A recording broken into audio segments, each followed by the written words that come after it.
It was a calm Tuesday morning in downtown Atlanta, Georgia.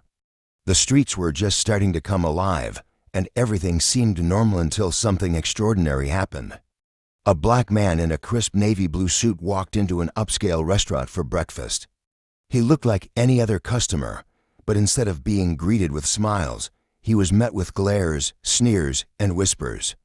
Moments later, a staff member approached him with a cold, dismissive tone. "Sir, we don't serve your kind here," she said, loud enough for everyone to hear. The man didn't flinch.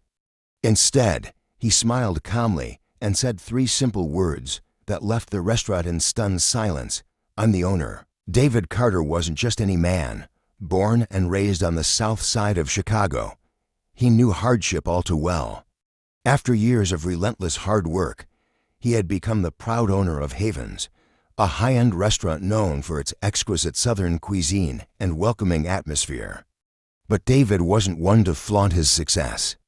On this particular morning, he visited unannounced, dressed like a typical businessman, to check on the staff and enjoy a quiet breakfast. As he approached the host's stand, he was greeted by Bridget, a new hire who had been working there for only 2 weeks. The moment her eyes landed on David, her expression soured. "Can I help you?" she asked, her voice sharp and dismissive. "Table for one, please," David replied politely. Bridget didn't move. She crossed her arms and scanned him with a disapproving look. "We don't have any tables open right now," she said, even though multiple empty tables were clearly visible. David raised an eyebrow but decided not to argue. "All right, I'll wait," he said, taking a seat in the waiting area. 20 minutes passed, and David's patience began to wear thin. During that time, he noticed staff members exchanging whispers and glances in his direction. One waiter even chuckled quietly after a remark from Bridget. Finally, David approached the host's stand again. "Excuse me," he said, still polite. "Any updates on my table?" Bridget sighed loudly, clearly irritated. "Listen, sir, I don't know what you're doing here, but this isn't the kind of place for people like you." David froze, stunned by her words. "Excuse me?" he asked, his voice calm but firm. "You heard me," she snapped, her tone growing louder. Before David could respond, Rick, the manager on duty, approached the scene. "Is there a problem here?" he asked, his tone already accusatory. "This man refuses to leave," Bridget said, her voice dripping with indignation. Rick turned to David with a scowl. "Sir, I'm going to have to ask you to leave the premises." David folded his arms, his polite demeanor fading. "I'd like to speak to the manager. I am the manager," Rick shot back. David nodded slowly, his expression unreadable. "Then you might want to double-check the owner's name on the lease because this is my restaurant." Rick and Bridget froze, their faces pale with shock. Bridget let out a nervous laugh. "You, the owner? That's a good one," she sneered. David stayed composed, pulling out his phone. He displayed an official email with the restaurant's branding and his signature as the owner. Rick stammered, his confidence crumbling. I didn't know. You thought what?" David asked, his voice steady but firm, that a black man couldn't own a place like this. By now, customers were watching the scene unfold, many recording the interaction on their phones.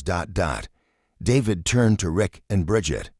"You're both fired, effective immediately." "You can't do that," Bridget protested. "I absolutely can," David replied, "and I just did." The rest of the staff was called together, and David addressed them with calm authority. "This restaurant was built to make everyone feel welcome. If any of you think discrimination is acceptable, you can leave right now." Some employees nodded in agreement, while others looked uncomfortable. Meanwhile, many customers applauded David's actions. One woman approached him and said, "Thank you for standing up to that. People need to see there are consequences for this kind of behavior." The incident didn't end there. A video of the confrontation went viral, garnering millions of views. News outlets picked up the story, praising David for his courage and composure. "I didn't do this for attention," David told a reporter. "I did it because it was the right thing to do." No one should be treated like that, especially in a place that's supposed to feel like home. In the weeks that followed, Havens experienced an outpouring of support. Customers flocked to the restaurant, eager to support a business that stood for inclusion and equality. Rick and Bridget, however, faced severe public backlash. Their names and actions were shared across social media, and both struggled to recover from the scandal. Months later, David received an unexpected email from Rick. It was an apology and a confession. Rick admitted that he had been pressured by the previous owner, Bradshaw, to create bad press for Havens. Bradshaw, upset that a black man now owned the restaurant, had offered Rick a large sum of money to sabotage David's business. David was shocked, but resolved to take action. He filed a lawsuit against Bradshaw, uncovering evidence of his deliberate sabotage. The case ended with Bradshaw paying a hefty settlement, which David used to support anti-racism initiatives and expand Havens. Years later, Havens had grown into a nationwide chain, with every location displaying a simple yet powerful message. Everyone is welcome at our table. David's actions had created ripples of change. What started as a humiliating attempt to belittle a man turned into a powerful stand for justice and equality. If you enjoyed this story, don't forget to subscribe to Unfolded Tales Explained and press the bell icon for more inspiring stories like this one.